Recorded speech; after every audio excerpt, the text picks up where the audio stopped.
ప్రధానమంత్రి గారికి,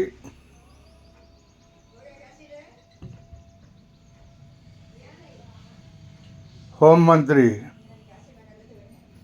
అమిత్ షా గారికి నమస్కరించుకుంటూ మనవి చేసుకుంటున్నాను. మా వైఎస్ఆర్ కాంగ్రెస్ పార్టీ అధ్యక్షులు, మాజీ ముఖ్యమంత్రి వైఎస్ జగన్మోహన్ రెడ్డి గారుకి Z+ కేటగిరీ ఇవ్వవలసిందిగా కోరుచున్నాను. ఎందుకంటే ఆయన అత్యధిక ప్రజాదరణ కలిగిన వ్యక్తి. ఆయనకి రాష్ట్ర ప్రభుత్వం సరైన భద్రత ఇవ్వట్లేదు. 2024 ఎలక్షన్లు అయిన దగ్గర నుంచి వైఎస్ఆర్ కాంగ్రెస్ పార్టీ మీద ఎన్ని అరాచకాలు జరుగుతున్నాయో, ఎంతమంది నాయకులు ఇళ్ల మీద దాడి జరుగుతుందో, ఎంతమంది కార్యకర్తల్ని ఇబ్బంది పెడుతున్నారో, సాగుకొడుతున్నారో మీరు చూస్తున్నారు.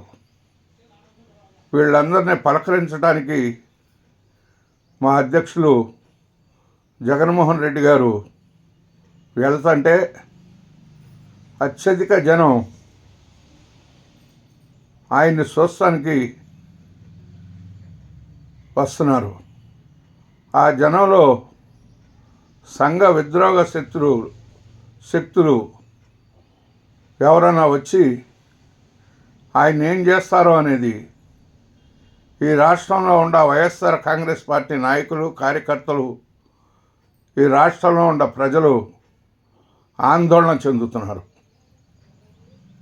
మరి ఎందుకంటే వాళ్ళ నాన్న వైఎస్ రాజశేఖర రెడ్డి గారిని కూడా హెలికాప్టర్ని కూల్చి ఆయన్ని మట్టు పెట్టారు. అది ఏ రకంగా జరిగిందా అనేది ఇంతవరకే దాన్ని బయటికి వెల్లడించలేదు. అది టెర్రరిస్టులు చేశారా, లేకపోతే ఆయన అధికారంలో ఉన్నప్పుడు నక్సలైట్లని నిర్మూలించటం కోసం చాలా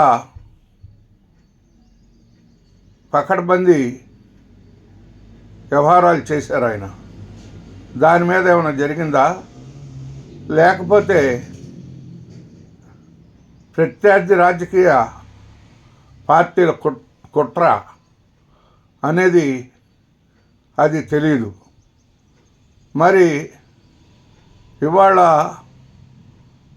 ఈ ప్రజాదరణ కలిగిన నాయకుడు జగన్మోహన్ రెడ్డి గారు ఏదన్నా జరిగితే మరి ఈ రాష్ట్రం అల్లకల్లోలం అయ్యే పరిస్థితి ఉంది.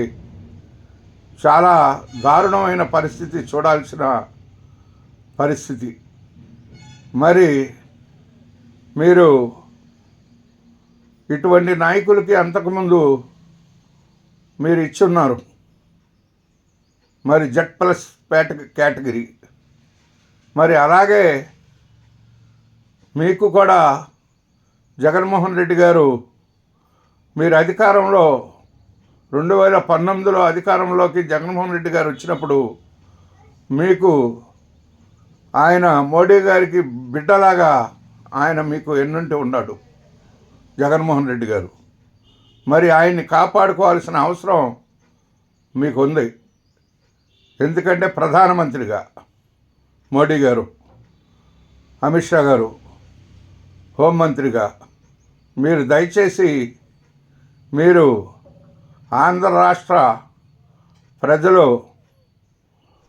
యొక్క మనవిని మన్నించి మీరు వెంటనే జగన్మోహన్ రెడ్డి గారికి Z+ కేటగిరీ భద్రతని మీరు నియమిస్తారని చెప్పి నేను నేను మా వైఎస్ఆర్ కాంగ్రెస్ పార్టీ నాయకులు, కార్యకర్తలు, ఈ ఆంధ్ర రాష్ట్రంలో ఉన్న ప్రజలు అందరూ కూడా కోరుకుంటున్నారు. మీరు తప్పనిసరిగా మా మనవిని మీరు మన్నించి మీరు ఆ భద్రతని కల్పిస్తారని చెప్పి మనవి చేసుకుంటూ సెలవు తీసుకుంటున్నాను. నమస్కారం.